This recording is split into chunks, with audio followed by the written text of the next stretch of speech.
Good morning everyone. Myself Ankit Raj, second prof student of Rama Ayurvedic Medical College.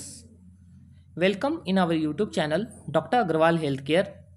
आज हम लोग जो topic discuss करने वाले हैं इंपॉर्टेंट टॉपिक सीरीज में वो है प्रत्यक्ष के लक्षण तथा प्रत्यक्ष के वर्गीकरण या प्रत्यक्ष प्रमाण के भेद। तो इसमें सबसे ज़्यादा इम्पॉर्टेंट ये है ये प्रत्यक्ष के लक्षण के ये श्लोक आत्म इंद्रिय मनोअर्थानाम सन्निकषत् प्रवर्तते व्यक्ता तदात्वया बुद्धि प्रत्यक्षम सा निरुच्यते चरक सूत्रस्थान चैप्टर 11/20 मतलब चरक सूत्रस्थान के 11 चैप्टर के 20th श्लोक 20वां श्लोक।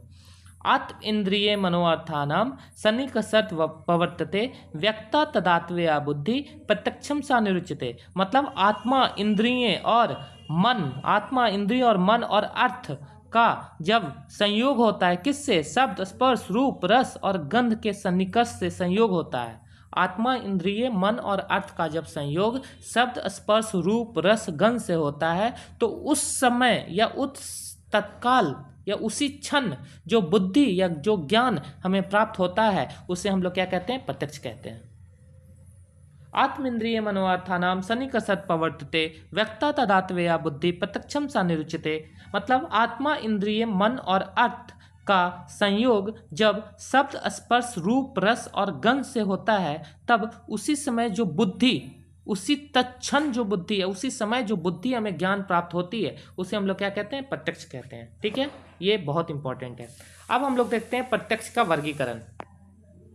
ये प्रत्यक्ष में एक ही सवाल आता है कि प्रत्यक्ष के लक्षण लिखते हुए प्रत्यक्ष का वर्गीकरण कीजिए। तो प्रत्यक्ष प्रमाण को दो भागों में सबसे पहले डिवाइड किया गया है, निर्विकल्पक और सविकल्पक। निर्विकल्पक मतलब विषय की प्रतीति का मात्र होना कि हाँ प्रतीत होना, तुमको सामने दिखाई देगा कि हाँ ये सामने है मुझे।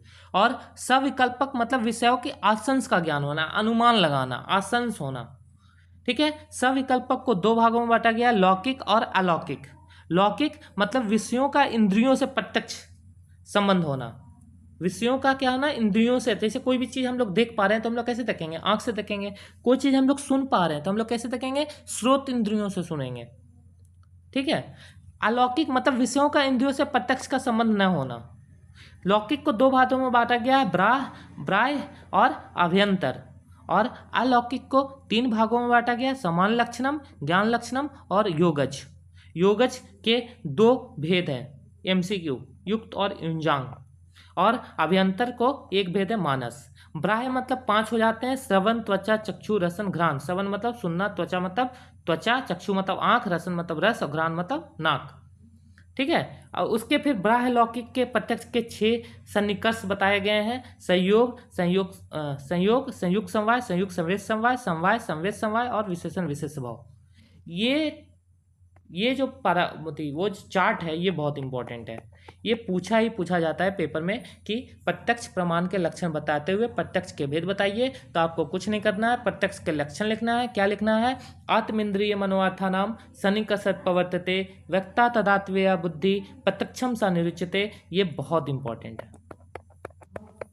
ठीक है। और इसका आप ये लिख देना, चरक सूत्रस्थान 11। इसका फिर आप हिंदी लिख देना कि आत्मा इंद्रिय और मन और अर्थ का संयोग जब शब्द स्पर्श रूप रस गंध से होता है तो उसी क्षण या उसी टाइम जो हमें ज्ञान या बुद्धि प्राप्त होती है उसे हम लोग क्या कहते हैं, प्रत्यक्ष कहते हैं। और फिर प्रत्यक्ष के आप लोग को भेद लिख देना है कि प्रत्यक्ष प्रमाण के दो भेद होते हैं। सबसे पहले निर्विकल्पक और सविकल्पक।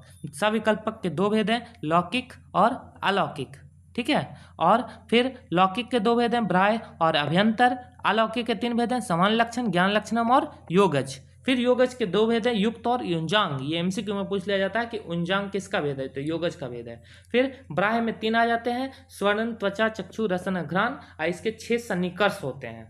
ठीक है। सन्निकर्ष कितने होते हैं, तो 6 होते हैं, संयोग, संयुक्त समवाय, संयुक्त संवेद समवाय, समवाय, संवेद समवाय, विशेषण विशेष भाव। ठीक है।